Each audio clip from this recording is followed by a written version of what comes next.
What ruined Squidward? He was one of the best written and relatable characters in SpongeBob, and people still love that old version of him nearly 3 decades later. But the version of Squidward we see today is almost universally hated. Which is weird, because the Squidward we see today is pretty much the same as when he appeared in the earliest episodes. And yet these two versions feel like entirely different characters. And that's because they come from different shows. The old Squidward came from a show where he was surrounded by people who pushed him to be better. Meanwhile, modern Squidward has every reason to hate the world he lives in.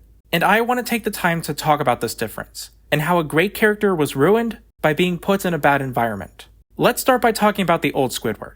Now, the first thing to know about this Squidward is that he was SpongeBob's opposite. SpongeBob was optimistic, always trying to see the best in everyone and everything around him. You could say this made him childish and naive, and you wouldn't be entirely wrong. SpongeBob did get taken advantage of because of how nice he was. But you could also say that SpongeBob's optimism was his greatest strength. It was that ability to see the good in others that let him make friends with everyone he met, no matter what their background was. I'd even say that's why the show was named SpongeBob SquarePants, because up until the first SpongeBob movie, there was an emphasis on showing how to get along with people from different lifestyles and backgrounds, and the titular yellow sponge was the character who most embodied that idea. But then you had Squidward, the cynical cephalopod who stood against everything SpongeBob was about. While the show celebrated the diversity of its characters and their ability to get along, Squidward stood as someone who opposed those ideas. He didn't celebrate their differences at all. In fact, he thought others were below him because they didn't share his interests. Everybody's an idiot except for me. Well, it's true. Squidward was utterly unlikable in every possible way. And yet that's also what made him the most relatable character in the show. SpongeBob was the ideal for how to get along with others. But that level of energy and positivity just isn't sustainable for most people. Because, let's admit it, we all have a Squidward inside us. We have moments where we're quick to judge others and shrug them off. Or we get tired of people altogether and would rather stay in our own little bubbles. So even though we knew Squidward was wrong, he was also saying the things out loud that we kept tucked away in the back of our minds. And there was something cathartic about seeing and hearing those things out loud. Barnacle head. Pardon me? You forgot your mayonnaise. So Squidward was the healthy dose of realism that balanced out SpongeBob's endless optimism. Because yeah, SpongeBob was naive in a lot of ways. So having Squidward around to oppose his beliefs was what made this show a conversation instead of a lecture. Squidward learning about acceptance was a lot closer to how the audience was learning about acceptance by watching the show. And that made the lessons feel more real and obtainable. And I just want to be clear, Squidward was never wrong for liking his interests, or even for wanting some alone time. What's wrong was that Squidward believed that his way of life was somehow better than everyone else's, when really, all that worldview did was make his life more miserable. In the episode Just One Bite, Squidward judged everyone for liking Krabby Patties, even though he never tried one himself. Food is a big part of culture, so this was Squidward making a judgment and a decision to not even try to participate in the community he was a part of. But when he did try this new food, he ended up loving it. This could have been Squidward's chance to connect with others, since now he had a shared interest with the people around him. Except Squidward chose to keep isolating himself. He lied to SpongeBob, saying that Krabby Patties were the most disgusting food in the world to him. He was so married to this idea that he was better than everyone around him that he simply couldn't admit that he could be like them in any way. And the irony of this situation was that everyone else could accept Squidward for his differences. So the only person getting hurt by Squidward's prejudices in this scenario was himself. Speaking of prejudices, you might have picked up on this, but all this talk about Squidward thinking he's inherently better than others and not wanting to embrace different cultures is sounding a little bit like racism. Well, it's more than a bit. We're sorry, but your kind isn't allowed here. He's not leaving Orville. You got your nightstick ready? Early SpongeBob made it clear that Squidward and a species were being racist toward the other residents of the ocean. Mainly, they paralleled how racism has taken shape in the United States. Tentacle Acres is an allegory for redlining, a practice where non-white families were kept from buying homes in certain districts, even if they were more than qualified to buy a home.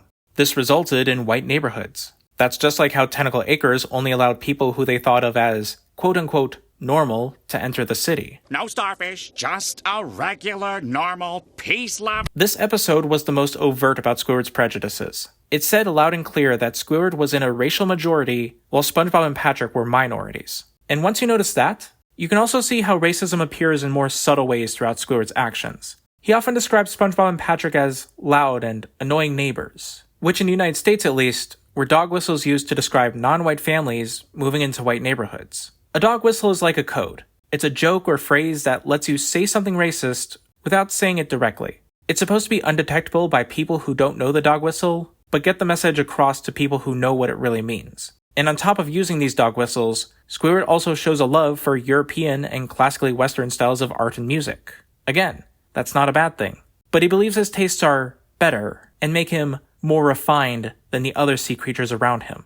When talking about things that are classically European, these are other common dog whistles. That's because when the majority population is primarily descended from European lineages, it's implying that there's something inherently better about the culture from those lineages. Now, you could argue that Squidward also likes jazz, which has its roots in African American culture. But Squidward, and every other squid it seems, listens to smooth jazz by a Kenny G reference. And trust me, I love Kenny G's music. But Kenny G became popular in part because some people said he made jazz more refined, if you catch my drift. Now, if SpongeBob tackling the topic of race sounds surprising, it's because the show found ways to cleverly talk about those ideas without saying them out loud. And here's the thing about Squidward that I think really made him tie the entire show together. Yes, he had his prejudices, and he was 100% wrong for them. But we also saw that Squidward had good in him. Whenever Squidward did something bad, he was punished. But the show also made sure that when Squidward went out of his way to accept others, when he did do the right thing, he was rewarded for it. Being at Tentacle Acres was boring for Squidward. Everything was the same because everyone was the same. And life becoming less exciting was the punishment. Then Squidward found enjoyment by playing with a reef blower, something he learned from SpongeBob and Patrick. It's subtle, but it's a nice way to show the value of having diversity in communities. And Squidward's reward for learning this lesson was that he left Tentacle Acres to move back in next to SpongeBob and Patrick. Let me just say that again. Squidward's reward in this episode was him choosing to live next to SpongeBob and Patrick. There was a time in the show when Squidward was expressing more and more how much he secretly liked SpongeBob. It was slow, and it was never too much to break the status quo, but Squidward was growing as a person.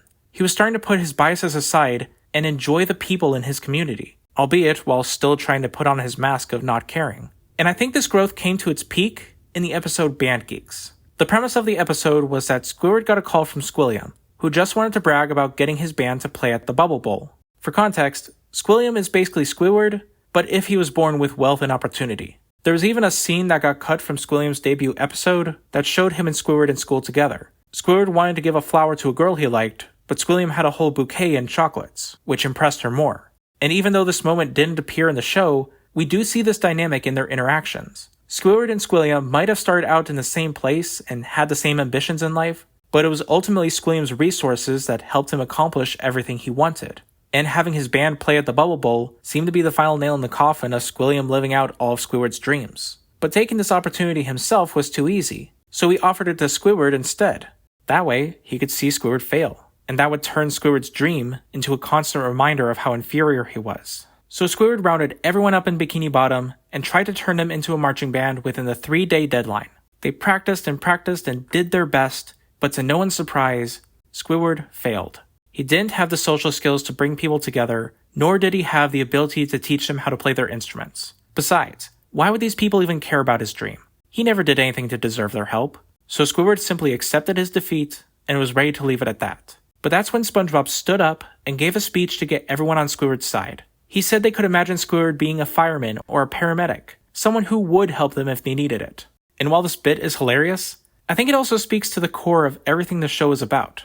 Accepting people as they are, and always trying to see the best in others. After all, Squidward got his job as a cashier out of circumstance. It wasn't because he wanted it, but because his music career never took off. And Squidward had his prejudices, but you can also see that this is a behavior he learned from his species. SpongeBob knew that Squidward was good at his core, and that he was trying to be better. So then what if his circumstances growing up were different? Maybe if there was someone there to help Squidward when he was growing up, he would have grown up to become the kind of person to help them. So maybe SpongeBob and everyone else can come together in this moment and be there for Squidward now. It's true that Squidward brought everyone together out of selfish reasons, but he still made a serious effort to connect and be a part of his community. That was a big step for someone like him. And the show is saying that if he can meet his neighbors halfway, then he is deserving of others carrying him the other half over the finish line. The reason Squidward gave up so quickly was because he thought the world was just as cynical as he was. And it took someone like SpongeBob to show him that the world can be good, and that Squidward is more loved than he will ever know. Squidward and Squilliam might have started out in the same place and had the same ambitions in life, but it was ultimately Squidward's friends and community that helped him to make his biggest dream come true. Even if this message isn't said out loud, and it's hidden behind very well-written jokes, it's definitely something the audience feels. And I think that's why so many people consider this to be the greatest SpongeBob episode of all time. Squidward, slowly but surely, was growing out of his prejudices, and for a while, it even looked like he was going to grow closer to the other residents of Bikini Bottom. But after the first SpongeBob movie, the showrunners wanted a fresh creative perspective. This change, unfortunately, led to a gradual decline in quality, with Squidward being one of the biggest victims of this new direction. So instead of Squidward continuing to become less racist over time, we got... No outsiders have witnessed this sacred initiation. Oh boy. In this episode, Squidward was part of a secret club exclusively for his species. And the main conflict is that SpongeBob and Patrick got Squidward kicked out, and this is framed as a bad thing. The episode was trying to tell us that Squidward needed time to be away from everyone else so that he could be with his own kind. I should probably say right off the bat that I don't think the newer writers are bad people. Based on interviews, I would say it's more likely that they just want to make a generic kids cartoon, with episodes that can be about whatever they want without consequence. And I do think, in a cartoon world with talking animals, having a club made up of one kind of animal isn't on its own a bad thing. But the problem is when a cartoon does that while drawing even the slightest parallel between different species and real-life races or demographics, because that gives this exclusive club a much darker meaning. So what I will say is that the newer writers, the executives, maybe both, either don't understand what these characters represented, or don't want them to represent those things anymore because they see it as too limiting on the show. Because Squidward and his species were heavily coded to be not all white Americans, but a certain subsect of white Americans. And I do think that if that idea was present in the writers' minds, an episode like this would have never gotten greenlit. If nothing else, they would have known it would be a PR nightmare. The way newer Squidward is treated in general just shows how little thought the writers give him. Squidward might still be the same character he used to be, but he isn't nearly as deep or complex. And that's because there's nothing to challenge his beliefs anymore. Newer Squidward hates everyone and everything around him. And you can't even blame him for this. SpongeBob and Patrick went from being well-meaning neighbors to actual threats to Squidward's safety. In a season 14 episode, Squidward got trapped in SpongeBob and Patrick's imaginary box. Squidward was screaming, he was in clear pain, he was expressing that he wanted to get out. But all SpongeBob and Patrick did was sit back to be entertained. And this isn't unique either. Squidward's neighbors are constantly putting him through this level of pain and misery. Now, the early seasons of SpongeBob also punished Squidward for humor. They did it frequently. But I would say that there are two key differences on why this worked then, but it doesn't work now. And these factors are really what makes or breaks Squidward as a character. First, in the older episodes, people usually showed sympathy for Squidward whenever things went too far. In the episode Frankendoodle, SpongeBob and Patrick pulled pranks on Squidward using their magic pencil. But as soon as one of those pranks caused Squidward pain, SpongeBob showed concern. When SpongeBob and Patrick accidentally destroyed Squidward's house with their reef blowers, SpongeBob was immediately remorseful. When Squidward was in constant pain because SpongeBob was having trouble unshrinking him, SpongeBob had a look of panic and concern throughout the process. All these moments were played as jokes. Squidward's pain was the punchline, but Squidward was also never dehumanized by it. There was never a moment where you felt like Squidward wasn't cared for in general. Meanwhile, in the newer episodes, SpongeBob will put Squidward through torture and not seem to care about the pain his friend is going through. In fact, none of the characters in the show express any meaningful concern towards Squidward. And any concern he does get is just a way to introduce him to more pain. Squidward is surrounded by people who are completely uncaring about his needs, and this doesn't feel good to watch. If anything, it makes these characters feel unnatural because of just how little they care. But the second biggest reason why I think the Squidward slapstick worked so well in earlier episodes was because Squidward did get some victories. If he made the effort to do the right thing, he was often rewarded for it. That meant that when Squidward got hurt, you unconsciously knew that he probably did something to deserve it. Don't say anything, Squidward. Remember your karma.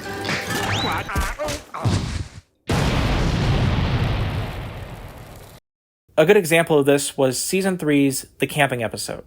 This is arguably just 11 minutes of Squidward being miserable and getting beat up by a sea bear. But it worked because most of it was caused by his own pride.